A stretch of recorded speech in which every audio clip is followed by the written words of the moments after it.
Hey, how you doing?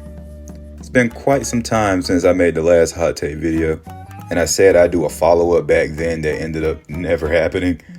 But to be honest, I kind of just got distracted. But I'm back with another one, and thankfully this one isn't as long. Just like before, I asked my Instagram followers for their scalding takes about random shit and picked a few to include here. If your entry didn't make the cut, I apologize. There were way more than I anticipated, and I kind of got overwhelmed.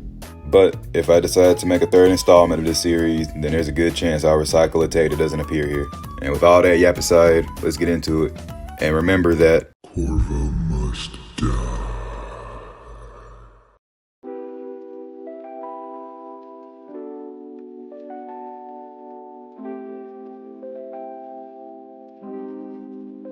every open world game would be better linear. I think it depends on the intention behind the open world, but generally I agree. Most open world games can't really justify being open world, so they end up getting stale after a run or two.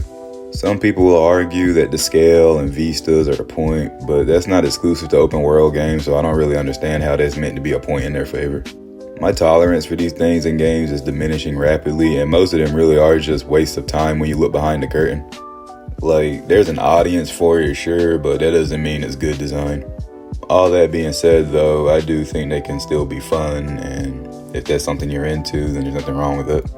I personally just prefer more focused experiences with intentional design behind them and not having to optimize the fun. Video game stories are just as important as the gameplay. I disagree, but I get why you think this.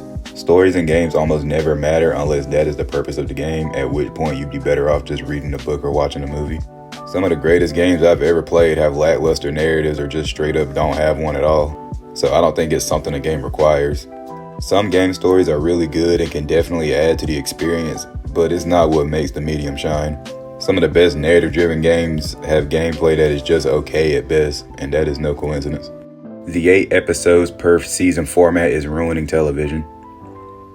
I think I agree, but I have a more nuanced take about it. I think if it's a limited series, then it's totally fine, but if it's something that's been greenlit for multiple seasons, then that's when we got a problem.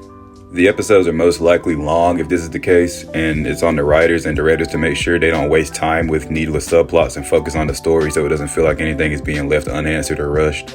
Ironic how this problem wouldn't exist if they made more episodes. Spinoffs should never be required watching for the main show or film. I mostly agree, but I think it just depends on the context and how much you care about it. Sometimes it works well and can expand into stories beyond that of the main series, but other times it can feel like needless padding. Just have to take it for what it is and decide if it's worth your time or not. Actually, now that we're on this topic, a recent example that comes to mind is Gen V and The Boys. Gen V Season 1 was used to set up The Boys Season 4, and Gen V Season 2 again used to set up The Boys Season 5. So Gen V, as its own thing, doesn't really have anything going for it because it's just used to prop up the main show. So it's required watching for the main show, but that show itself, Gen V, doesn't have anything going on for itself. And I think that's where a lot of spinoffs kind of fall into. Like, it's a trap they all fall into. And I think we just have to steer around it and try to avoid that. Manga isn't better than Western comics. They're just more accessible. I half agree with this. It's true that they aren't necessarily better, though I guess that depends on what you value specifically. But it is undeniable that manga is easier and cheaper to get into. There are comics beyond cape shit that can contend with the best manga, but because of the monopoly superhero stories have on the industry, most of them go unnoticed. Another thing to add here is that manga typically keep the same author and artist for the entirety of their run, while comics are always changing them. People of different opinions, backgrounds, and interests all working on the same character is actually not ideal, believe it or not. Ninja Gaiden 4 is not a true Ninja Gaiden game, but it's still good. I respectfully disagree, but I see where you're coming from.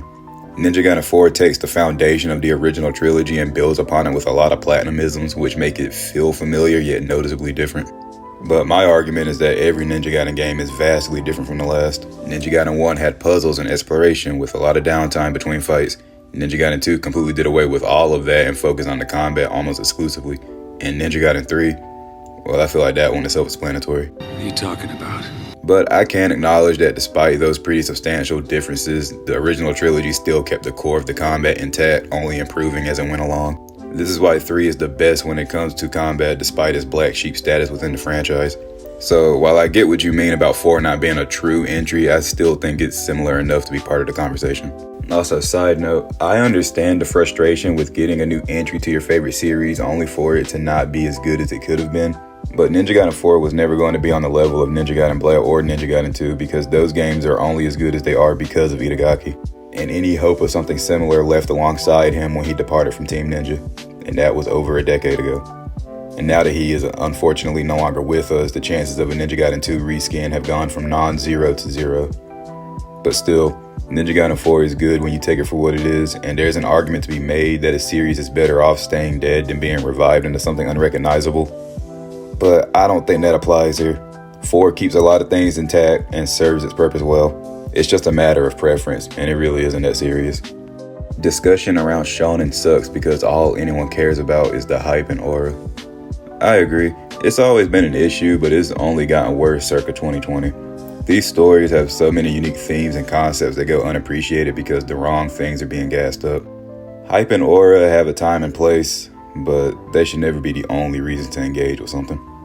The Visions of V manga should have been adapted into a playable expansion for DMC5. I disagree with this, even though I think that would have been neat.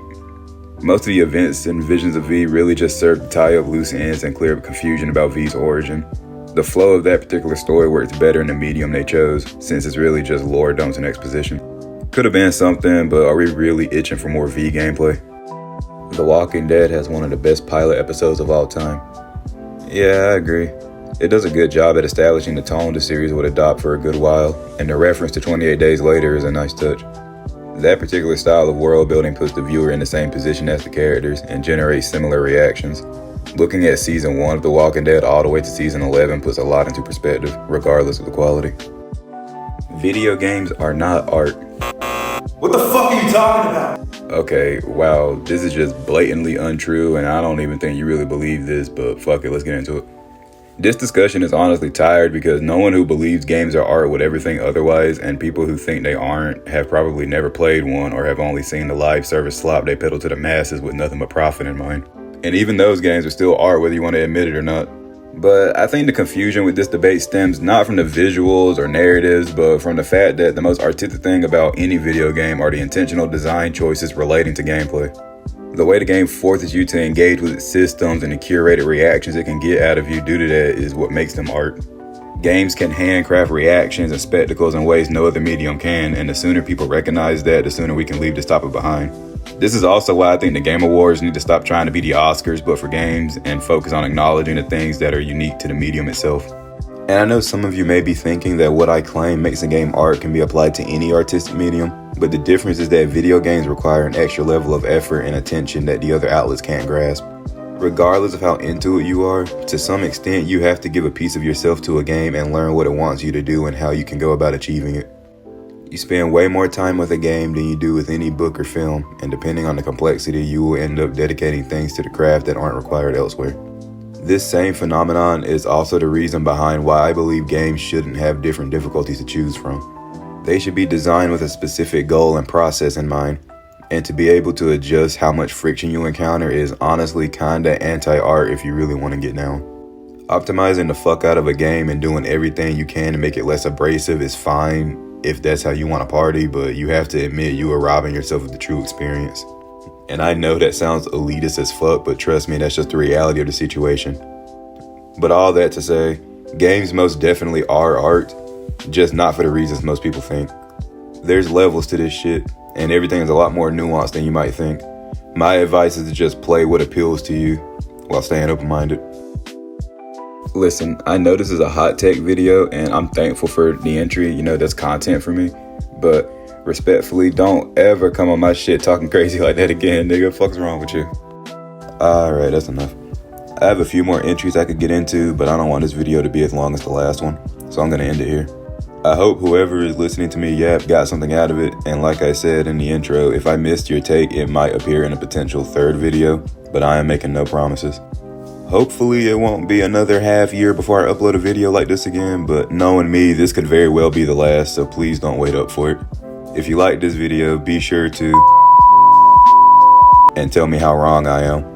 Okay, now I am officially out of things to say, so enjoy the rest of this gameplay.